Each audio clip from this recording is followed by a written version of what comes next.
মধ্যপ্রাচ্যে সংঘাতের কারণে বিশ্বজুড়ে দেখা দিয়েছে জ্বালানি সংকট, যার প্রভাব পড়েছে বাংলাদেশেও। আর এই পরিস্থিতি মোকাবেলায় নানামুখী সিদ্ধান্ত নিতে সংসদ অধিবেশন শেষে সংসদ সচিবালয়ে বৃহস্পতিবার রাত 8:45টায় শুরু হয় মন্ত্রিপরিষদ বৈঠক। এতে সভাপতিত্ব করেন প্রধানমন্ত্রী তারেক রহমান। আগের যে একটা 3 ঘন্টার বৈঠকে আসে বেশ কিছু সিদ্ধান্ত।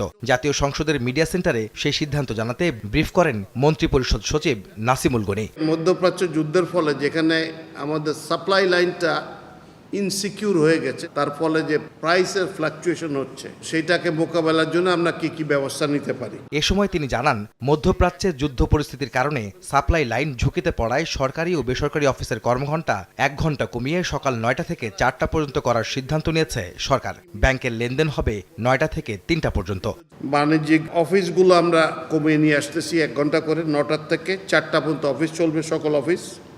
এটা সরকারি বেসরকারি সকল অফিস। ব্যাংকিংগুলো চলবে আওয়ার্স 9টার থেকে 3টা পর্যন্ত, 4টায় ব্যাংক বন্ধ হয়ে যাবে। জরুরি প্রতিষ্ঠান ছাড়া বাণিজ্যিক প্রতিষ্ঠান ও শপিং মল সহ সব দোকানপাট সন্ধ্যা 6টার মধ্যে বন্ধের নির্দেশ দিয়েছে সরকার। এমনটা জানিয়ে মন্ত্রিপরিষদ সচিব বলেন, সরকারি খরচে নতুন যানবাহন এমনকি কম্পিউটার সামগ্রী না কেনার সিদ্ধান্ত নেওয়া হয়েছে। দোকানপাট 6টার সময় বন্ধ হয়ে যাবে সব। দোকানপাট বলতে শপিং মলও তার মধ্যে পড়ে। 6টার পরে কোনো মার্কেট চলবে না। খাবার দোকান, ওষুধের দোকান, এইরকম জরুরি যেটা অর্থবার্ষিক সবার সবসময় যা থাকে সেগুলো খোলা থাকে। কোনো রকমের বেসরকারি বিবাহ বা কোনো উৎসব উপলক্ষে কোনো আলোকসজ্জা করা যাবে না। সরকারি কিছু ব্যয় হ্রাস কমানো হচ্ছে। আগামী 3 মাস পর্যন্ত সরকারি কোনো নতুন যানবাহন ক্রয় করা হবে না, কোনো জলযান ক্রয় করা হবে না, কোনো আকাশযান ক্রয় করা হবে না, কোনো কম্পিউটার সামগ্রী ক্রয় করা হবে না। এছাড়া অভ্যন্তরীণ প্রশিক্ষণ যেগুলো আছে সেগুলো 50% বন্ধ করা হয়েছে। সরকারি অর্থায়নের সকল বৈদেশিক প্রশিক্ষণ বন্ধ করা হয়েছে পুনরাদেশ না দেওয়া পর্যন্ত। সভা সেমিনারে আপ্যায়ন ব্যয় 50% হ্রাস করা হয়েছে। জ্বালানি, বিদ্যুৎ, গ্যাস এই খাতে আমাদের যে ব্যয়টা হতো সরকারের, সেটা আরও 30% কমানো হচ্ছে।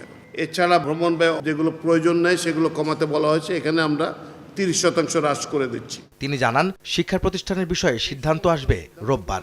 শিক্ষার বিষয়ে শিক্ষা মন্ত্রণালয়ে যে বিভিন্ন জায়গায় যে চাহিদা আছে বিভিন্ন পর্যায়ে, সেটা বিবেচনা করে নিয়ে রোববার থেকেই কিছু আলাদা নির্দেশনা দেওয়া শুরু করবেন। এছাড়া শিক্ষা প্রতিষ্ঠানে শুল্কমুক্তভাবে আমদানি করা যাবে বিদ্যুৎ চালিত বাস। আলোকসজ্জা সম্পূর্ণ নিষিদ্ধ করেছে সরকার। বিভিন্ন স্কুলের জন্য অজস্র গাড়ি যায়, এইটার বদলে ঢাকা শহরে এবং দেশের অন্যান্য স্থানে এখন থেকে এইটাকে পরিহার করে দিয়ে ইলেকট্রিক বাস নামানোর একটা সিদ্ধান্ত হয়েছে। তার জন্য স্কুলগুলো কোনো শুল্ক ব্যতীতই তারা বাসগুলো আনতে পারবেন। কমার্শিয়াল ক্ষেত্রে যারা বাস নেবেন, অন্যান্য ক্ষেত্রে তারাও নিতে পারবেন, তবে তাদের ক্ষেত্রে 20% শুল্ক ধার্য করা হবে। সংকট মোকাবেলায় মধ্যপ্রাচ্য ছাড়াও অন্যান্য উৎস থেকে জ্বালানি সংগ্রহ করা হচ্ছে বলেও জানান মন্ত্রিপরিষদ সচিব নাসিমুল গনি। মালয়েশিয়া, ইন্দোনেশিয়া থেকে আসবে, ইভেন কি কাজাখস্তানের থেকেও আসার একটা সম্ভাবনা দেখা দিয়েছে, আমরা ব্যবস্থা নিয়েছি।